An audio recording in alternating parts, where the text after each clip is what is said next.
person, but as you look at the list of beginning of the time when they started to recognize the officials of the years, the guy that's on the bottom of the list, which means he's in the early days, number 2 to ever receive it was the long, tall Texan Ron Fizel from Texas. Where's he at? We've had Ron. He was the president of the program for the officials. We had a lot of fun with Ron through the years, but that's the kind of thing that happens, and he's still coming to the tournament and serving as an official. No longer the leader, just serving, but doing a bang-up job. And as well, we can look toward the second bunch of people that are recognized. And that would, Mr. Ray Rogers, would you come up and make your report for your committee, as well as Mr. Harry Stump from Pennsylvania is our current coach delegate. You have to slow up, Ray. He's slow.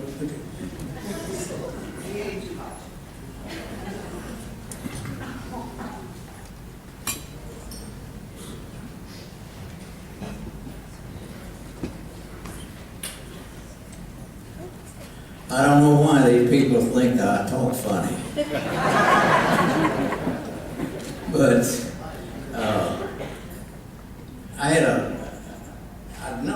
this is, I think, the 3rd time I've been to Omaha for the National Golden Glove.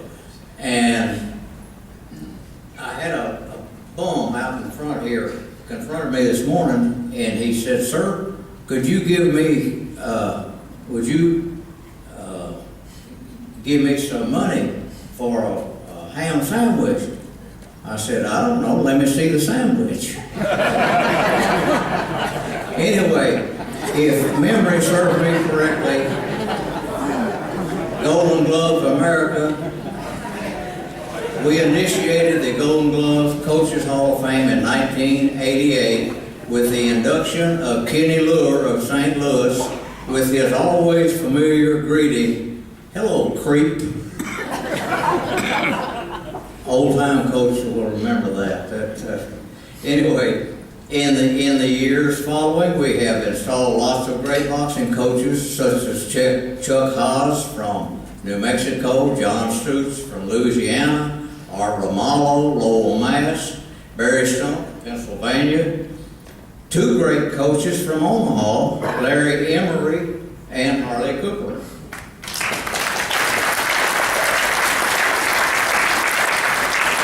And on. Tonight's inductee is not any different. His career has spanned almost 60 years.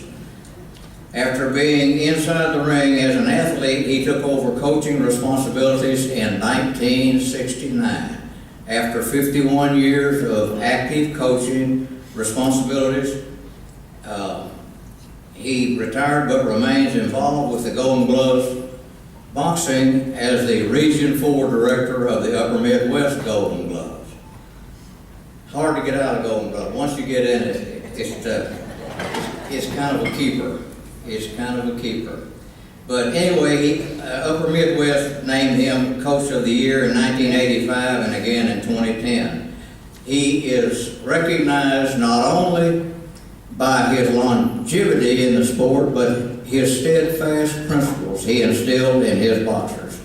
Train hard, learn skills, and be a good representative of the team, both inside the ring, at practice, and in the gym.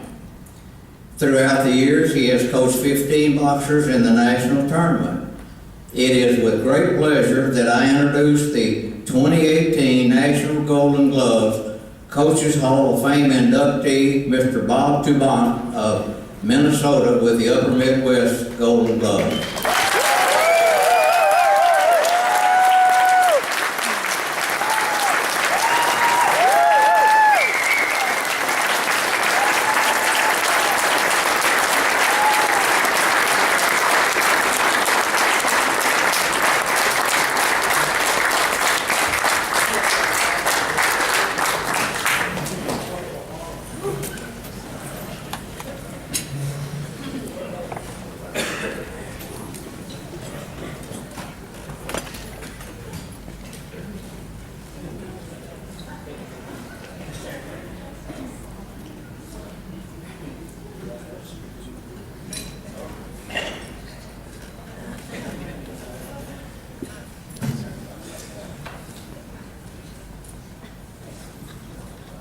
Well, I've been here a few times, and I'll tell you what, it was more comfortable sitting out there. No, I love boxing, and I was going to say good evening, and thank you all for coming and supporting me. I started Gold boxing in 1960 at the age of 16. I was a very hard trainer. I ran a lot, skipped rope, chopped wood, and never smoked. I had 55 matches and 147, 16 were RSCs. 5 regional, 4 titles, and then I started coaching in 68. Had kids 10 to 25 years old in the program, coached over 600 young men and women, and coached for 52 years. 3 things I asked of my boxers were do not smoke or do drugs, get a high school diploma, and stay out of trouble with the law. Had boxers in 14 national tournaments, no winners, but they all competed in all Region 4 tournaments. Boxers got jackets, trophies for the best boxer, fighting fighter, and for sportsmanship. I hope you're hanging with me here. Anyway, Sean Clerkin, would you step up here, please?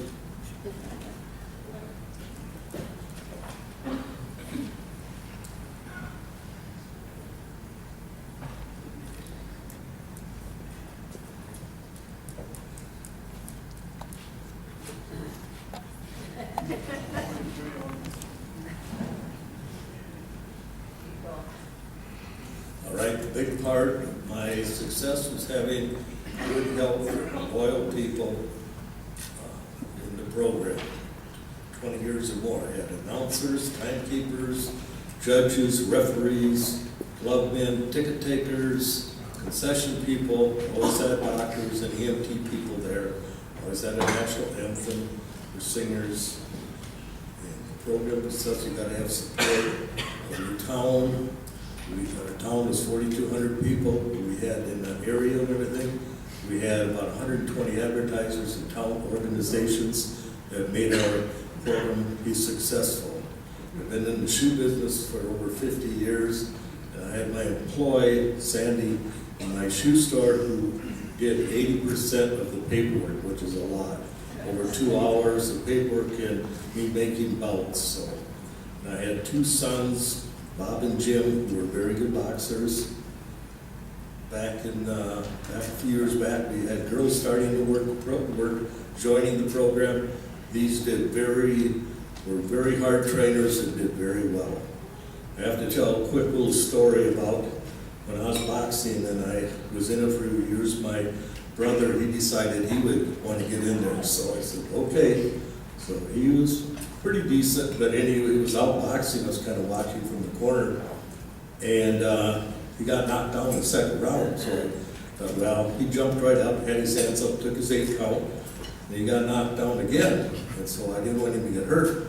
So I yelled at him. I said, stay down till 8. He looked over at me and said, what time is it now?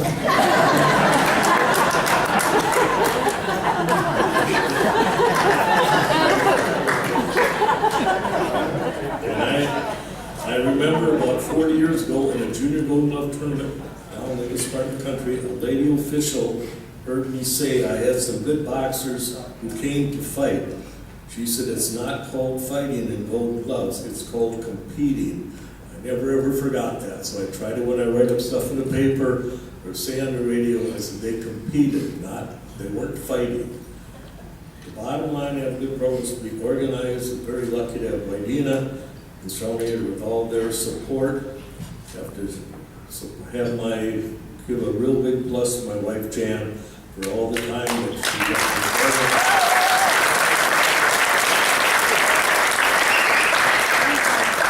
Great support for me through the program. And I did it like 6 months out of the year. You take 2 or 3 nights of practice and you head off on the weekends to go to Grand Forks, North Dakota with a blizzard. And now I don't want to drive 30 miles in a blizzard, so things change. But I love the boxers and their accomplishments. And I think I'm running out of the deals, good. So I want to thank everybody for here, and I just enjoyed my whole life was boxing, and between the boxing, coaching kids, I was so proud. I went to a wedding last summer, and there was coaches' kids about 25 years ago, and I used to give them heck 25 years ago because they had long hair. I said, guys, I'm not taking sheepdogs on the road. And they would get their hair cut to look presentable. But I went to this wedding, I had 8 boxers that used to box for me. And anyway, when I walked in the deal to see how they looked, they said, Coach, Bob, don't you think you need a haircut? I had the longest hair there. Made me feel very good. I'm very proud of everything that's ever happened in boxing, and I think it's a wonderful, wonderful program. And I thank you folks for everything tonight. Okay?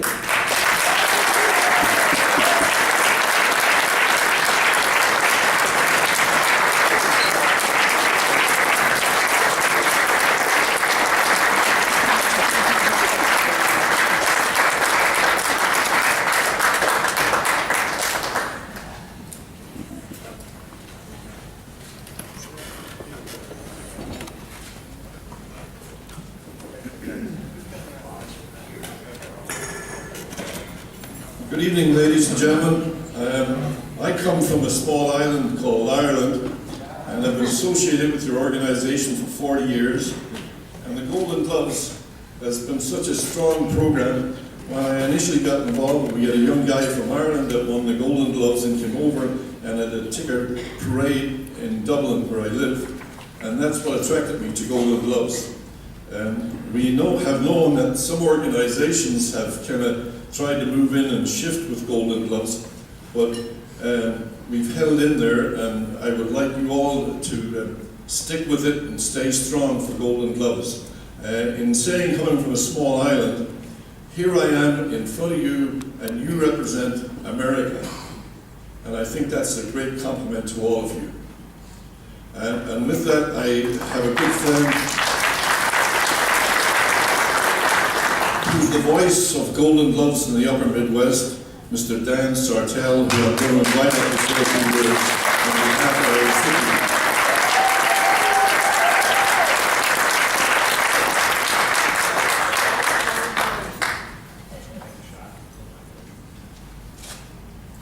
Good evening, everyone.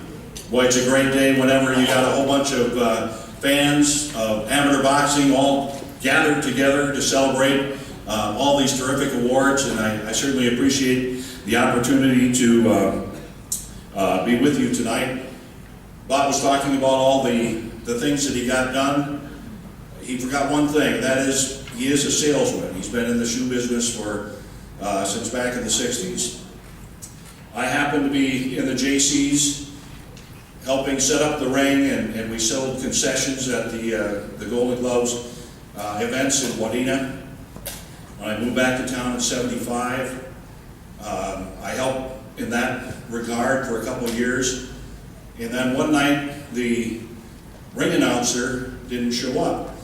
And Bob was wondering, well, what are we going to do? And I said, Bob, I'll do it. And that was 76 or 77. And so I started ring announcing.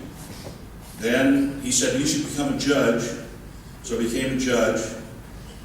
Then he said, could you help type up the programs? Could you print the programs? Could you run the mailing labels for our fundraising effort? Could you print the letters that we sent out to the fundraiser? And I said yes to all of those.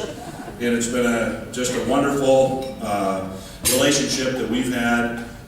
For me, going on about 40 years, helping Bob run one of the best boxing programs, I believe, in the country.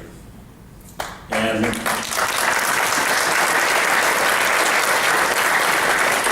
Will Durant was a researcher who delved into the works of Greek philosopher Aristotle, and after collecting all of Aristotle's remarkable work, he penned a phrase called, "We are what we repeatedly do." Well, tonight we're honoring an excellent boxing coach, Bob Tubandt. He repeatedly made the Wadena boxing athletes the best they could be. He repeatedly provided inspiration to his team of coaches and volunteers to make the Wadena Boxing Club the very best it could be. Repeatedly, year after year, decade after decade, Bob devoted himself to preparing well-trained and physically fit boxers. Bob made sure the Wadena Boxing Club cards featured fairly matched cards and bouts. They were well organized, they started on time, and were enjoyable for the fans. Those fights or competitions made great Saturday night entertainment for legions of loyal fans. Bob repeatedly earned the respect of everyone involved in amateur boxing. Bob set a high standard and maintained it through his entire tenure as coach, which started in the late 60s, and here we are almost 50 years later.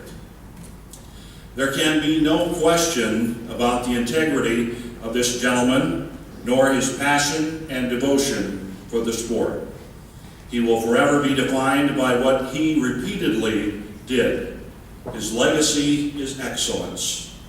Bob Tubandt, congratulations on your induction to the National Golden Gloves Hall of Fame. Thank you very much.